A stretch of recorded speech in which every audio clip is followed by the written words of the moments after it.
Okay, welcome to part 2 of Sculpting Ur'Zarl. And last time we created the head base mesh here that you can see. And so if you've missed that part, you can click on the link in the upper corner there and go back and check out part 1 to see how I've sculpted that. But right now I've got this human base mesh that I'm using actually for sizing and so forth. So I've gone in and picked the insert multi-mesh tool that I use for different shapes. And so right now in this part we're going to sculpt a new set of legs for Ur'Zarl, because they're going to be, kind of lion-shaped legs rather than like, human legs with like a foot on the, like a paw just stuck on the end of it. So what I wanted to do for the design was to kind of create something that looked a little bit more, cat-like in regard to his lower legs. So, and I believe that's called digigrade or something like that, where animals will actually walk on their toes.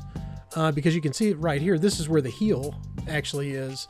And so the foot part would be kind of stretched out, and the pads and so forth that I'm creating here is actually the paw, and that's just toes or so forth. So I believe that's referred to as digigrade or something like that. If you know what that's actually called, or know a little bit more about animal anatomy than I do, just pop that down in the comments section and let me know what that is.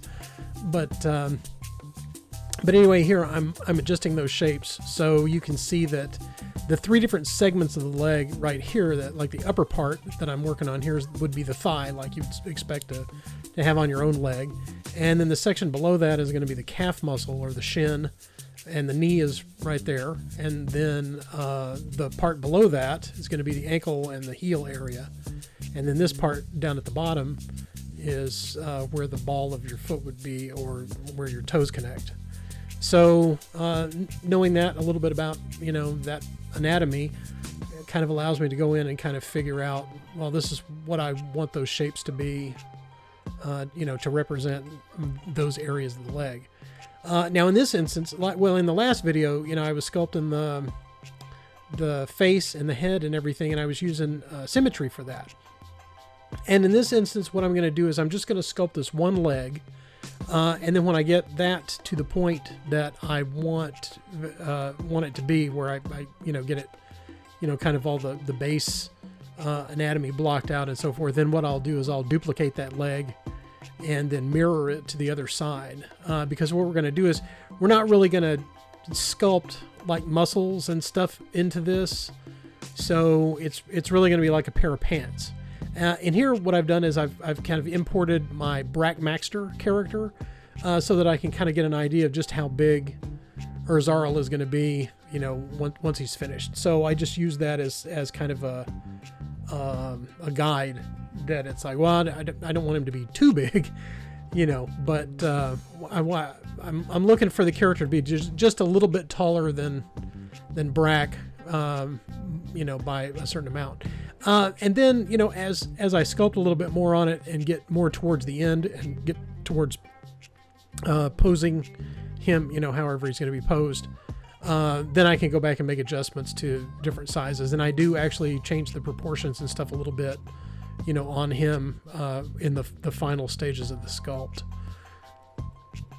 So at this point, I'm just kind of tweaking, some of the different parts to kind of see, well, how is his Shrenar specific anatomy going to be compared to the human base mesh. So the only thing that I've kept from my initial, armature model, the human model that I had in there, is basically just the arms and the torso at this point. So I've deleted the legs, the original legs that were in there, and replaced them with these Shrenar legs now. So here I've opened up the reference images of the original sculpt that I did in Bees Putty.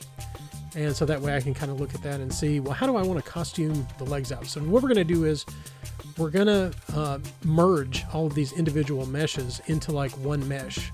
And ZBrush has got a couple of different functions to do that.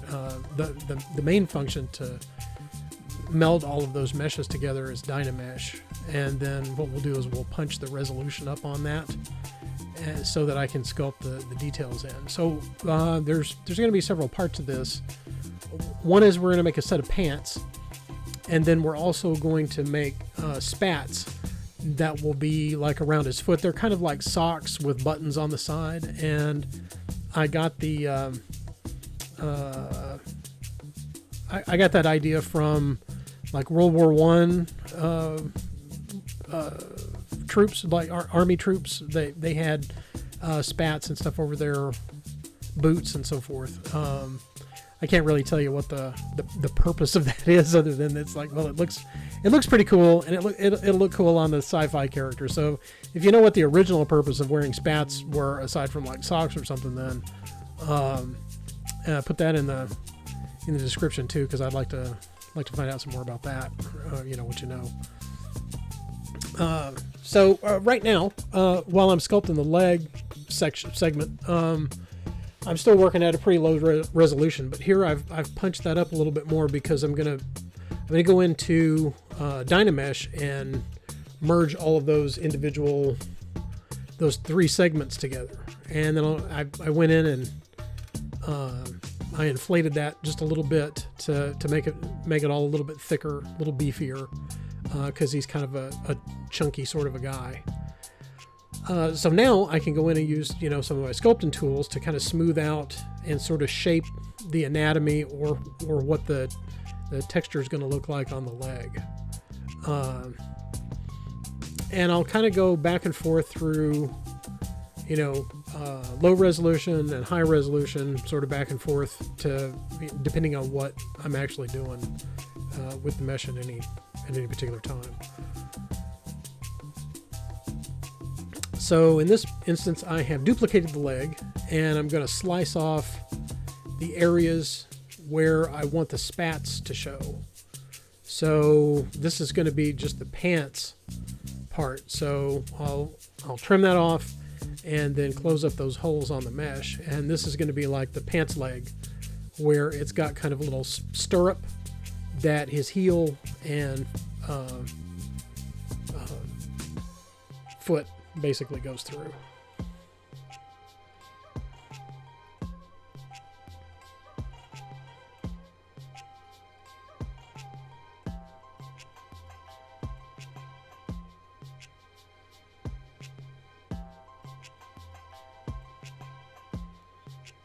And here I'm separating the mesh from the lower leg and the upper leg. So because all I really need is just the area of the spats that are going to show around where the pants are.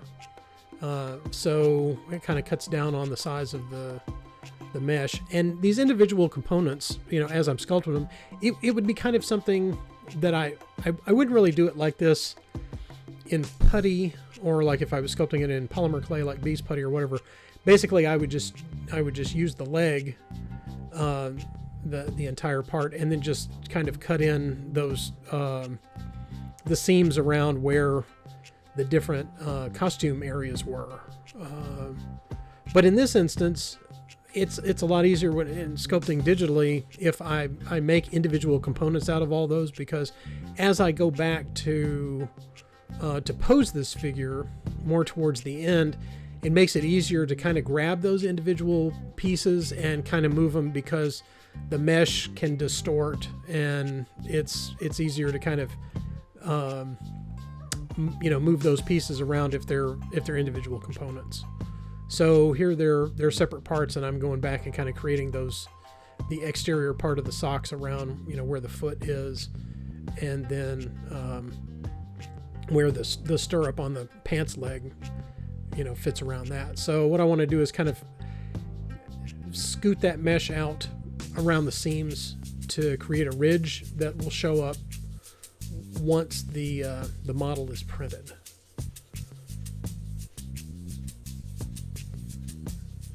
So that's kind of tricky. So you want to make sure that that's a big enough seam, because otherwise when it prints, if it's too small, then it won't show up on the final model.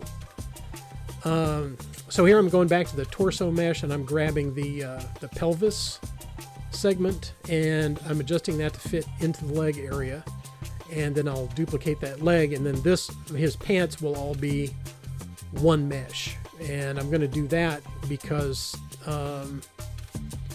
there's going to be fabric folds and creases and so forth in that, plus seams from the pants themselves. There will be stylized seams and so forth on the outside to kind of give it that sort of a sci-fi look.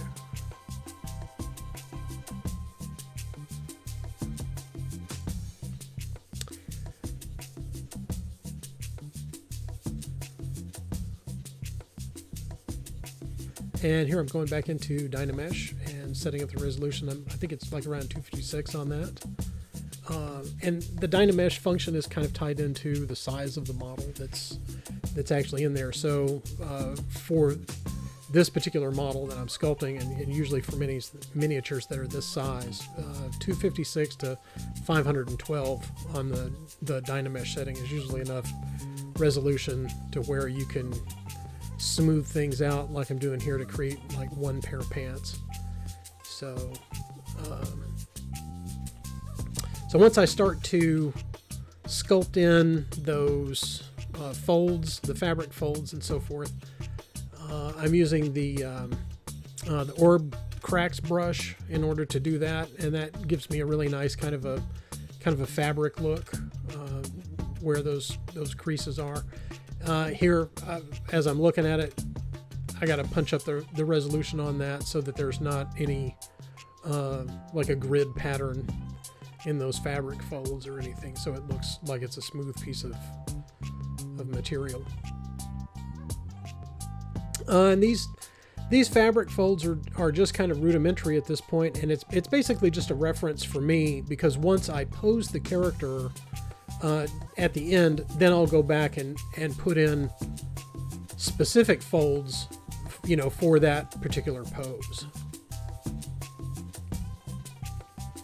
So while I'm working on the pants here, if you're enjoying, following along on this sculpting progress, be sure and hit that like button and subscribe to the channel. That way you can, and I think there's a little bell. If you click on that, then you'll be notified whenever I post the additional parts of sculpting the rest of this character, and that way you can see, what he's going to look like once he's finished up.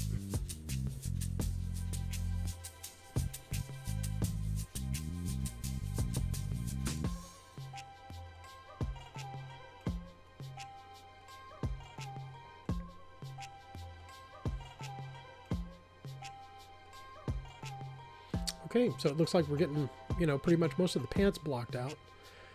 You can see that there's a little bit of that poking through from the spats where those creases are. So we had to go back and adjust that.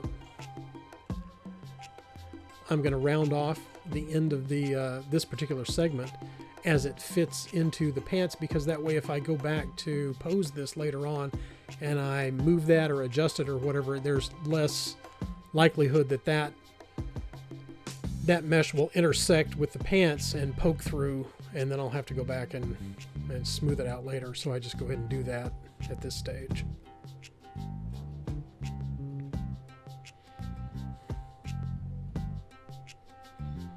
Okay, so we're going to move on and start sculpting some fabric folds into the spats themselves.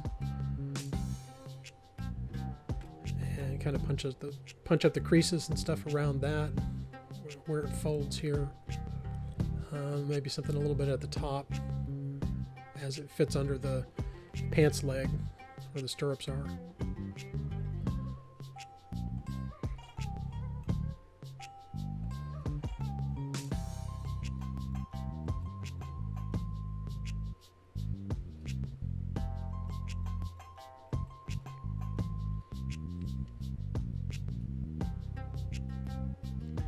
I like using the orb cracks brush for this particular function for doing fabric folds like that, because it creates a creased peak along the top, as you brush across there. So right now I'm using the /2 brush to create where the flap folds over on the side of the spats as they wrap around the leg. So it's going to take a few tries to get that where it looks like, how I want it to. Again, going back and sculpting this practically in putty or whatever, once I put the fabric folds in like that, then I would just take my sculpting tool and then just cut a line at an angle, into the side of the clay or the putty and lift that up. And this particular tool creates a stroke that's kind of like that sort of mimics, taking that knife tool and, cutting into the side of the clay and then lifting it up to create that ridge or that seam along where the edge of the fabric would fold over. Then I'm going back to the orb crack brush to kind of crease punch up the sharpness on those fabric folds and add a few more details in there.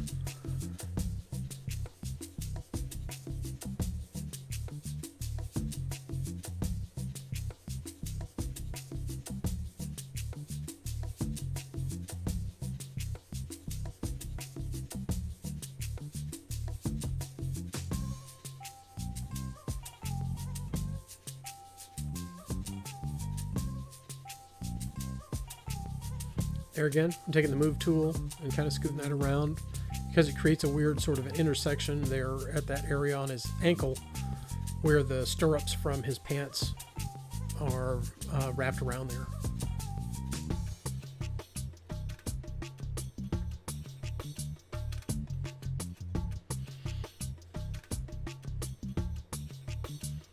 Okay, so we're going to go into the insert multi-mesh brush, and we're going to do a row of buttons on there using this little sphere object.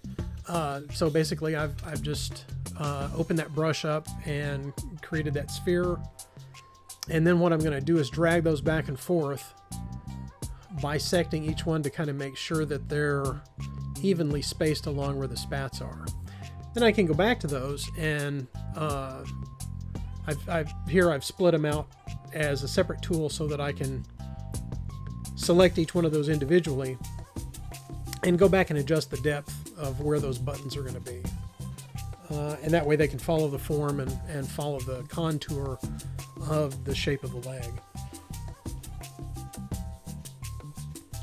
It's a lot easier to do that in this instance digitally rather than having to cut and place individual pieces of putty or clay or whatever along the leg and make sure that they're all exactly the same size. That's a tricky thing to do when they're smaller than, say a millimeter or so.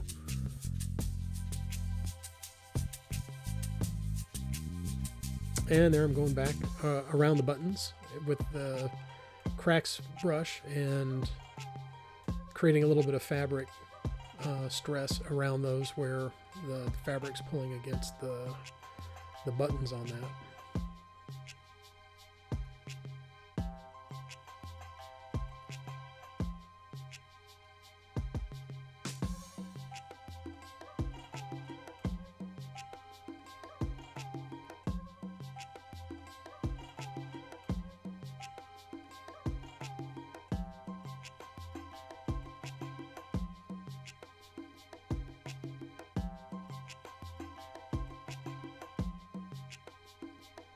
Okay, so it looks like we've made quite a bit of progress on getting the spats done. So I've duplicated that and mirrored it over to the other side. So now that we've got one for, each foot as it is, we're going to go ahead and move on and start making that lower paw. The thing that I prefer, like if I'm going to do animals or animal characters, like Ur'Zarl is kind of an anthropomorphic animal. I prefer having paws like you would see, like a cat's paw doesn't always have the claws extended, So my preference would be just to have the paw without, seeing the claws exposed, just as like they're in a normal resting pose. However, the trend in miniatures is to have big giant claws on the feet of things. I know that, like, if you look at the old confrontation models, the Wolfen, or whatever I guess they're called Wolfen or something, for that faction. All the wolves, the werewolves in that, they have these giant claws sticking out. And rat ogres, it's the same way. They've got big giant claws. And I know rats have different feet than, like cats do, but I prefer to have, just the paw or whatever. But the convention is that, when you're sculpting, miniature animal characters or whatever, you have the claws showing and that sort of thing. So I will be making some claws to go on this, but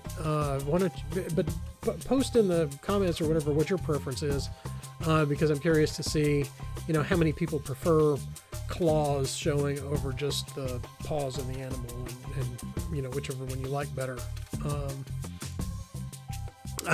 And I also, it's easier for me just to sculpt the paw without having to do, claws on the end of it also. But I mean, I can understand that, if it's attacking, or if it's, more of an action sort of pose. And once we get finished posing Ur'Zarl, he's going to be in kind of a medium action pose, kind of, leaning to one side, like you see in the intro. But in this instance, I would think that, he wouldn't have his claws extended, on his lower paws like that. So, but anyway, I'll go ahead and sculpt those on this, just since it's kind of an expected sort of thing.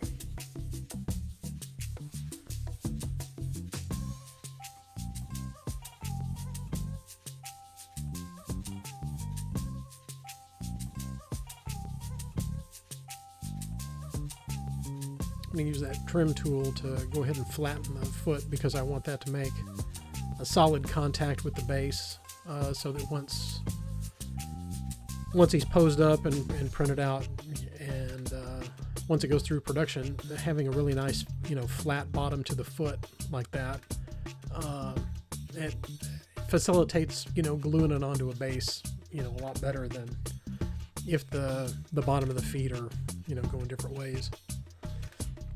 So here I'm taking a smaller version of the Orb Cracks brush, and I'm going through and blocking in the seams, the seam pattern on the pants, so that way I can go ahead and detail those out.